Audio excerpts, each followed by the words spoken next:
ओं नमो भगवते वासुदेवाय। नारायणं नमस्कृतं नरं चैव नरोत्तमं देवीं सरस्वती व्यासं ततो जयमुदीरयेत्। मूकं करोति वाचालं पङ्गुं लङ्घयते गिरिं यत्कृपातमहं वन्दे परमानन्दमाधवं। निगमकल्पतरुर्गलितं फलं सुखमुखदमृतद्रवसंयुतं पिबत भागवतं रसमालयं मुहुर्मुहुः रसिका भुवि भावुकाः। आज आम अति बड़ी जगन्नाथ दास कृत ओडिया भागवतर चतुर्थ स्कंद अष्टम अध्यायर द्वितीय भाग आज आम आलोचना करवा। जेबा भाग्ये पूर्वजन्मे नाना तप करी नाना रूपे भोग भुंजे नाना देह धरी चंद्र ज्योति पाट छत्र चामर समेते रूप सिंहासने बसे वाद्यनाद गीते सिंदूरे मंडित शिर राजवृंद मेले मनोगामी तुरंगम चतुरंग बड़े अनादि व्याधि जीवने जय शीत सीमा उत्तम सुजने तार सुचित महिमा शुभ राज्ये राजपद लभे अकंटक राजा जस गुण पूरे इह परलोक हरिहर चरणे सेवई नित नित दुखी जनं करे दया बहे हृदगत निर्मल पवित्र नित्य निर्मल पवित्र ज्ञान नित्य जार चित्ते सर्वशास्त्र अभ्यास करई शुद्ध चित्ते रिपुराज वर्ग जय सत्गुणे मति कारुण्य संपन्न दुष्टि वाणी शुद्धा कृति सर्वदा निश्चले सद्गुरुपादे भक्ति सर्वदा सुख जे जात संजोग रे शक्ति उपासना मन रुचि अभय वचन सभा मध्ये सुपंडित अति विद्यमान प्रजंत तारण मध्ये अति वीरपण इह पर लोके हुए सुजस स्मरण बंधु वर्गे धीरपणे अनुव्रत रहे वाणिज्य चातुर भाव वाक्ये मन मोहे जोषित प्रयोग मृदु वचन भाषित ब्राह्मण विषये चित्त भजे सविनीत स्वधर्मे जीवने पोषे निज वृत्ति रही वृद्धंकर भावे से सात्विके मन देई भागीरथ तीरे वास सुतीर्थे मरण अर्थी लोकी गणे मुख्य अतिथि तोषण बंधुजन तुले भोग करे समतुले दान दक्षे दिवस जाहर जाई भले निज विद्या व्यसने वर्तई निरंतरे नित्य सेवा करे तात जननी पयरे जस धर्म निरंतरे संचेधन प्राय स्वर्ग अपवर्ग वृद्धि सर्वगुण बहे नित्य मीणे साधु संग मित्र सर्वभूते इतिहास पुराणादि शुणे शुद्ध चित्ते विपदर काले धीर चित्त होई रहे संपद आगमे धीर गात्रे बुद्धि बहे विद्या पढ़ी गभीर सागर प्राय रहे पात्रे दान संपदे उदास भाव बहे जस धर्म संचिवारे नित्य करे मति स्वर्ग मुख शुद्ध फल स्वभावे जे कीर्ति साधु संग मेले दृढ़ नित्य करे आशा পিতৃমাতৃ প্রায়ে জীব যেবে করে বাঞ্ছা ইতিহাস বাণী যেহু পুরাণ শ্রবণে উৎকণ্ঠ স্বভাব নিত্য বহে অনুক্ষণে আপদ আগমে যে আপণে বঞ্চে দিন সম্পদর কালে ভাসে মধুর বচন গভীর বচন কহে বচন বিকাশে উত্তম উদার বুদ্ধি প্রায় উপদেশে সমদম মহত যে শরীরে ধরই এতে গুণ বহে যার পূর্ব ভাগ্য থাই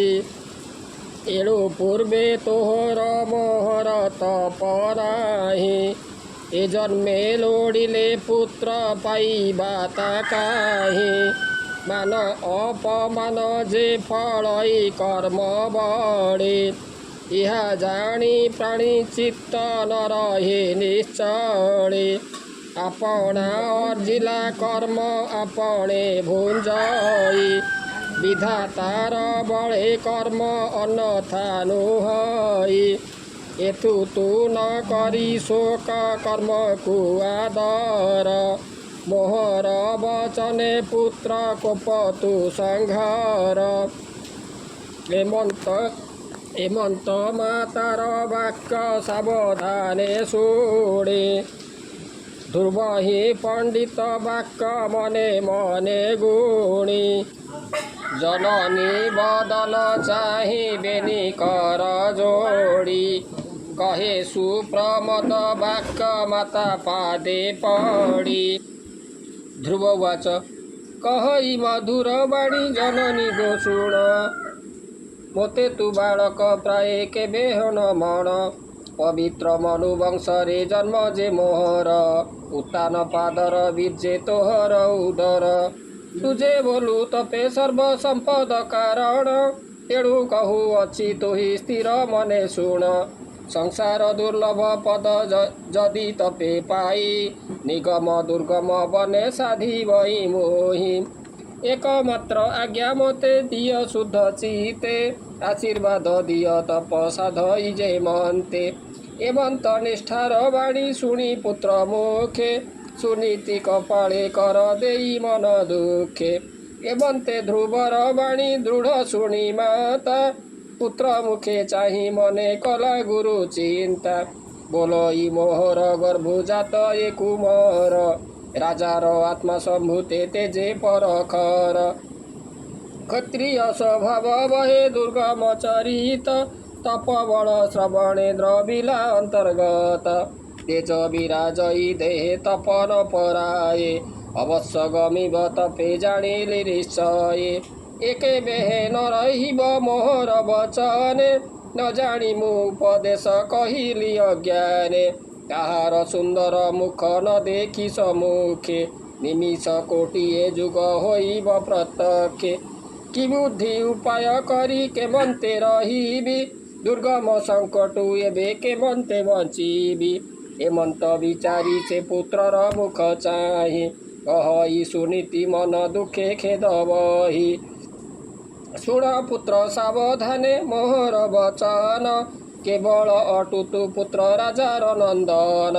तोते आज्ञा देबारे मोहर शक्ति नाही तू तो 7 वर्ष सुकुमार तोर देहि तथापि कहिबी शुण सावधान चित्ते राजार भुवने अछि सपत्नी आयत्ते तार वाक्य निर्घाते मोहर चित्त दहे गिरिरु स्रविला प्राय अश्रुधारा बहे एबे तोर वन गति शुणी मोर मन अधिके श्रवई से लोतक मनयन नदी प्राय बहे बारी केबे न रहे कह पुत्र एबे मुक्ति करिबी उपाय स्वभावे मु एक पुत्री राजार भवने प्राण देह धरई तोहर दर्शने मोहर तू अंध जष्टि तोर पछे थाई बाड़ी हस्तु गले अंध के मनते बंचई पुत्र जन्म नहिलारु मोर मने व्यथा तोर प्राप्ति अर्थे केते पूजिली देवता कृष्ण चांद्रायण उपासीन व्रत काली से तपसाधन्ते पुत्र तोते मु पाइली तोर मुख चंद्रोदय देखी मोर मन समुद्र तरंग प्राय उल्लल नयन आनंदे आनंदे पय जे पुरे मोर बेनिस्तन गणित हुई देखी तोहर बदन तोर मुख न देखी मोहर अंग तापे दक्षिणे शीतल हुए मिलिले समीपे मोहर हृदय तु निद्रित स्तन पाने वस्त्र आरोहित दुग्ध क्वोधित बदने तोहर शीतल वाक्य कन्ये शुभे जेपे सपत्निक वाक्य ताप हृदय न बाधे विलम्ब तोहर निद्रा देखी मोर चित्त पद्म जेन्हे चाही थाई सूर्यर उदित बालकंक संगे क्रीड़ा करिवार अर्थे गृहरु बाहर होई मिलु जेबे पथे तोहर विलम्बे हृदय बेनिस्तन मोर उर्मुखे झरई जेने मेघ जलधार तुमर तपस्या अर्थे जेबे जीवु हटे मोर पंच प्राण जे मिलिब कंठ तटे अति तापे तापी बीजे तोहर गमने एकांत कुमार बणी जननी वचने विष्णुर पयरे हृदय करी नमस्कार मंगल मुहूर्ते ध्रुव होइला बाहार जननी मन जे पुत्रर पछे गला चलते राजार पुरे केही न देखिला बालक बाल आदित्य प्राय पथे जानते अनुकूल पवन बहिला अकस्माते पवने चढ़ित वन लता तरुर पवने चढ़ित वन लता तरुगण हस्त प्रसारिला प्राय किर करती कल्याण कानने पशिले ध्रुव गोविंद सुमरी जननी चरण बेने हृदय गते धरी भूमि की अनाई जे अनेक दूर गला गहन कानन राजपथ न जानिला न भक्षिण तृषित बाधित दुख मने दुख मूले बसिला आदित अवसाने बालक भावई मने दश दिग चाहे काहाकु पुछिबी मोर संगे केही राहे बेनी चक्षु बुझी से कृष्ण को सुमरई बण जंतु भये ध्रुव पुणे हे अनाए तार पूर्व तप बड़े से घोर कानने सायंकाले समीपे मिलिले मुनिमाने पर्वत कानने ध्रुव जल अग्निपथे बाल वृद्ध वनिता दुर्बल व्याधिग्रस्ते पूर्व भाग्य थिले प्राणी दुस्तरु तरंती भाग्यहीने गृहे जत्न करन्ते वरंती देख तार भाग्य बल सप्त ऋषि गणे समीपे मिलिले आसी भयंकर बने राजार कुमार बा कहीं वनवास दैवर घटन देख धर्मर विश्वास एणु निज कर्म को करिब नमस्कार जहार उपरे नाही प्रभु अधिकार जहार जे शुभाशुभ पुण्य फल थाई मने न कल्पिले अकस्माते से मिलई भविष्यत रजु बंधे करी आकर्षण नाना स्थाने करु थाई भविष्य कारण शरीर संपद वित्त विविध चेष्टित तेज बल उद्यम से सहाय प्रमथ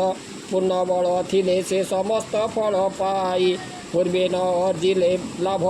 न पाई टीकाही चक्षुमणि चाहन्ते देखिला मुनिगण तेज विराजई जेन्हे सूर्यर किरण भाग्यजात आक्रोशे मिलिले सर्वमुनि ललाटे तिलक दंड प्रभा करे घेने कृष्णाजी न परिधान पवित्र उत्तरी उन्मील लोचने अकसूत्र दंडधारी अकस्माते मिलिले अगाध क्षीर निधि आदि माता जानी ज्ञान गुणे जे प्रसिद्धि अमृत वचन कि वदने बरसन्ति क्षीर निधि मध्ये ह्रास प्राय से दिशन्ति एमंत मुनि की ध्रुव सन्निधरे देखी संभ्रम चित्ते उठिला आसन उपेक्षी कपाळे कर संपुट देई दृढ़ मने मुनि को प्रणाम कला हरस बदने। आज जब आलोचना कलु अतिबड़ी जगन्नाथ दास कृत ओडिया भागवतर चतुर्थ स्कंदर अष्टम अध्याय द्वितीय भाग एथिरे ध्रुव चरित्र वर्णित रही ध्रुव किभଳି भाव में विष्णुंकर तपस्या करने से स्थिर संकल्प करिबारु तांकर माँ सुनीति तांको सेथिरु निवृत्त करने तांको अनेक बुझाइले मात्र से कौन कथा शुणिले ना। मैत्र विद्रोह को कहले जे सुनीति जेते प्रकार बुझेले ध्रुव से प्रति कर्णपात से करनथिले। माता पादरे प्रणाम जनाई से ध्रुव तपस्या करने वन को जाइए और वन मध्य से केउठरे तपस्या करेंगे कौन करेंगे क्या पचारे किसी कथा से जानी नथिले। से समय सप्त ऋषि जे कि मरीचि अत्रि अंगिरा पुलह क्रतु पौलस्त वशिष्ठ ये ध्रुवंक निकट में पहुँचबार ध्रुव से विष्णुकर ध्यान उपाय संपर्क में से पचारि। ओम नमो भगवते वासुदेवाय। श्रीकृष्ण गोविंद हरे मुरारे हे नाथ नारायण वासुदेव।